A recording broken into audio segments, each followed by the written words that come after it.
shocking human zoos in America. In the early 20th century, the United States government had imported 1,300 indigenous Filipinos from different tribes to be put on display for the entertainment of the American public. This young girl from the Philippines was torn away from her home and family. She was brought to the United States and put on display at the St. Louis Exposition as part of a human zoo exhibit. The girl, who we will call Filipino Zoo Girl, was forced to stand in a small cage day after day, surrounded by monkeys and lizards. She was bound by ropes, unable to move freely. Visitors would come and stare, some even throwing peanuts at her as if she was just another animal in the zoo. Hey guys, welcome back to my YouTube channel here. It's me here, Comrade Lavender here, and today I'm back with another anti-capitalism true crime deep dive video topic.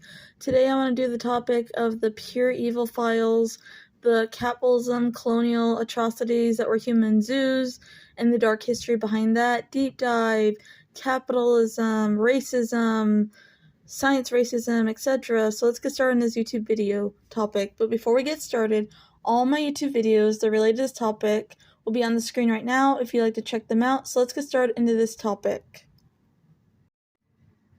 It's the 19th century. There are circuses, carnivals, art, and animal exhibitions everywhere. Comedians, choirs, and orchestras perform regularly. Human zoos, also called ethnological expositions or Negro villages, were 19th and 20th century public exhibitions of human beings, usually in their natural or primitive state. These displays were usually emphasized the cultural differences between indigenous and traditional peoples and Western publics. Ethnographic zoos were often predicted on scientific racism and a version of social Darwinism. A number of them placed indigenous people, particularly African people and indigenous people, in a conundrum somewhere between the great apes and human beings of European descent. For this reason, ethnographic zoos have since been criticized as highly problematic, degrading, and completely racist capitalism atrocities. One of the first modern public human exhibitions was P.T. Burton's exhibition of Joyce Heath on February 25, 1836, and subsequently the Siamese twins Chang and Ang Bunker. However, human zoos would become commonplace only in the 1870s, in the midst of the new imperialism period. Exhibitions of exotic populations became popular in various countries in the 1870s. Human zoos could be seen in Hamburg, Avatars, Barcelona, London, Milan, New York, Warsaw, with almost 200,000 to 300,000 visitors attending each exhibition. In Germany, Karl Handbeck, a merchant in wild animals and future entrepreneur of many Europeans, zoos, decided in 1874 to exhibit Samoan and Sami people, Lap Islanders, as purely natural populations. In 1876, he sent a collaborator to the Egyptian Sudan to bring back some wild beasts and Nubians. The Nubian exhibit was very successful in the tourism industry sector in Europe and toured in Paris, London, and Berlin. Geoffrey del Saint Hilaire, director of the Pageant Jardin de l'Accumulation, decided in 1877 to organize two ethnological spectacles that presented Nubians and Inuit. The 267 women and men from the Belgian colony of the Congo were housed somewhere in the back of an extensive park in the Brussels suburb of Treven, pinned up as if they were in a petting zoo. Brought to Belgium and the behest of King Leopold II, they were set up under thatched roof huts of a fake Congo village to be marveled at by the European public. Up to 40,000 visitors came by to gawk at them at the 1897 World Fair. 7 colonies had already been unalived and died by the time the fair had ended. They literally presented people from the Congo as cavemen, as subhumans, dancing in raffia skirts full of primitive desires. They were never shown as intellectuals or artists or just normal people.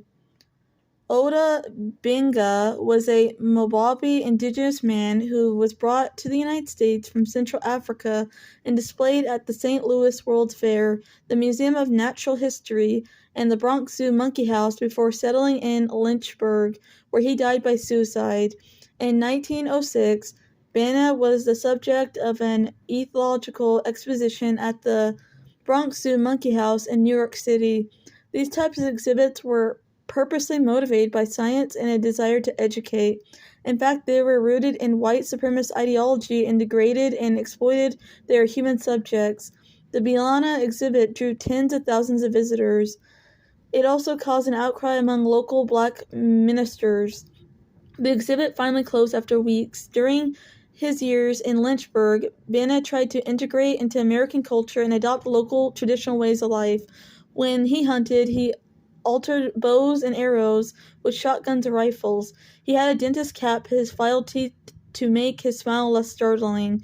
Around the Cimmery and throughout the city, he became known by the less exotic name Otto Bingo. He spent most of his free time in forests and in the countryside.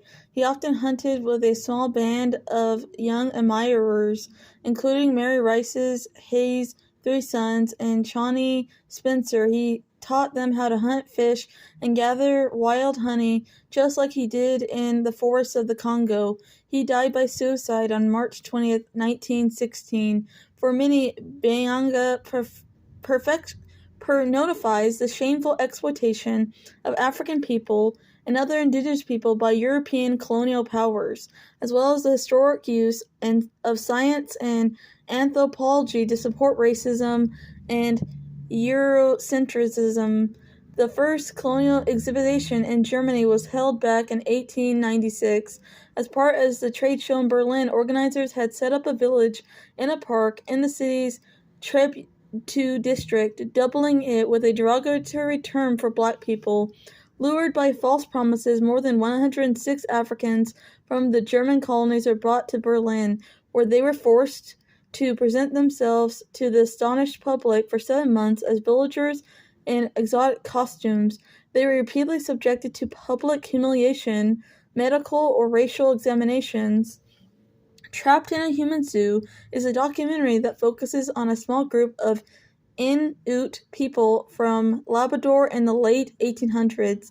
It tells the story of how indigenous people wound up in display on Europe. It's estimated that 35,000 indigenous people from all over the world were recruited for these human zoos. Abraham Ulrikab was an Inuit victim of capitalism from Hamburg, Labrador, in the present-day province of Newfoundland and Labrador, Canada. Along with his family and 4 other indigenous people, agreed to become the latest attraction in these shows in a zoo in Hamburg, Germany. They arrived in Hamburg on September 24th, 1880. Their show was the Tire Park Hagenbeck, opened on October 2nd, 1880. On October 15th, the group was moved to Berlin, Germany, where they were exhibited at an all-Berlin zoo until November 14th. They then traveled to Prague, followed by Frankfurt and Darmstadt. Here, one person died suddenly, and on December 14th, the group moved to Seedfield, where another died on December 27th. It wasn't until little Sarah showed symptoms that the doctors were finally able to diagnose the disease and the sickness that was affecting all of them. Smallpox. Sarah died on December 31st, 1880, as her parents arrived in Paris, France. The 5 survivors were vaccinated against smallpox on January 1st, 1881, but it was already too late.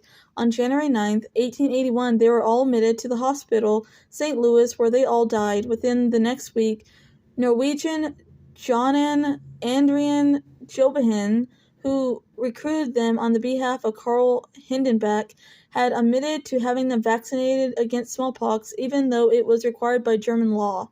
In his diary, he admitted that he had forgotten about it. In fall 2014, the publication of the book In the Footsteps of Abraham revealed results of this investigation and publicly released the news about the in-situ remains that had been located. The skeletons of Abraham and his wife, of their daughter Maria, and young Topakas and Tokenhank were located in the biological anthropology collections of the Muséum National d'Histoire Naturelle, managed by the Mille de la Homme in Paris, France. The skull cap of Painju, which had been taken by Jacobson during the autopsy in Craigfield, is also part of the museum's collection. Lastly, the skull of Sarah is located in Berlin, Germany.